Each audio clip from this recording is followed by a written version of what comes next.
Item: SCP-270. Object Class: Euclid. Special Containment Procedures. Due to SCP-270's immovable nature, a structure has been built around it that outwardly appears to be a large farmhouse, henceforth called Outpost Delta. Outpost Delta is to be staffed with a minimum of trained personnel. Extensive records of SCP-270's ciphers are kept at Site-11. Extensive records of decoded ciphers are available in.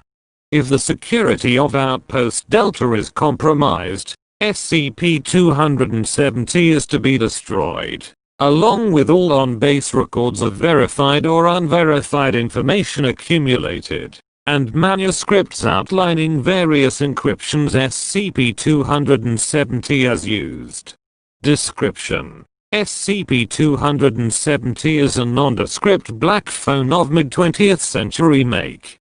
There were no human populations exceeding people per square meters within a radius of the location of discovery, and SCP-270 itself was well hidden by surrounding native vegetation. The unusual properties of SCP-270 were apparent upon discovering that the power cord extended an indefinite length into the soil directly below SCP-270, despite which a steady voice was speaking through the earphone. Investigations regarding how long the cord is have since been officially discontinued. See Addendum 270-A.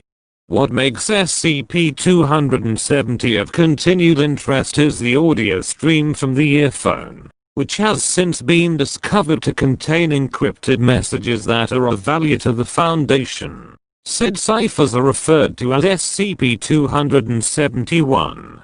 For the most part, SCP-271 consists of a mildly distorted human female voice.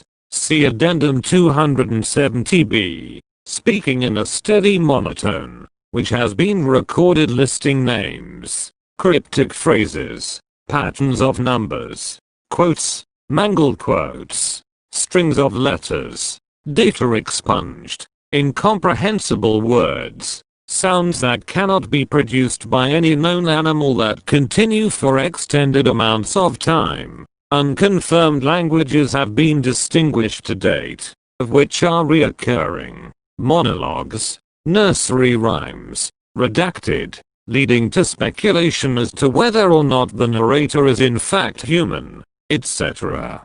The following have also been recorded: melodies, periods of silence. See Addendum 270-C. Metallic scraping noises. Metallic scraping noises that have been looped and calibrated so they play roughly in the same tune as several classical music tunes, and a handful of data expunged. Morse code, redacted, human screaming, various computer programming languages, every known language on Earth, including, in one incident, Pig Latin, data expunged, possibly of biological origin, condescending laughter, music played backwards, music, redacted, conversations that had evidently been recorded ranging from, redacted, politically significant and extensively protected area to what was most likely an average household, discussing what grocery supplies to buy from the supermarket, static, ambient soundtracks, etc. A demonstrative sample of SCP-271 can be found here. SCP-270 is otherwise a perfectly normal phone and is susceptible to damage as similar phones would be. Disassembly has not uncovered the source of SCP-270's unusual properties. Speaking into SCP-270 has no effect on SCP-271. Currently disputed. Refer to Incident 270, in which data expunged. Attempts to decipher SCP-271 have yielded partial successes. In one notable case, A complicated cipher proved to be an intensive description of an SCP's imminent attempt to breach containment. Evidence of such was found in the redacted of SCP's containment. Containment breach was accordingly prevented.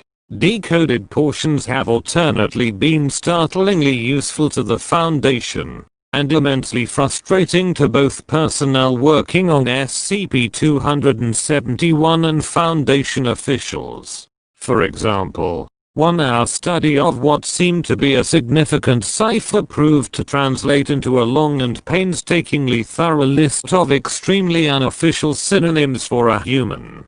Likewise, information gained from SCP-271 have both data expunged, preventing a possible XK-class end-of-the-world scenario, and listed secret ingredients of Dr. R's widely praised cherry pie, as it is impossible to determine how useful portions of SCP-271 will be. Personnel are advised to choose whatever segments of SCP-271 they deem to be most promising. However, some portions of cipher are either too intricately encrypted for our most perspicacious personnel to decode, or indeed may hold no meaning at all. Attempts to decode SCP-271 are continually ongoing. See Addenda 270D and 270E.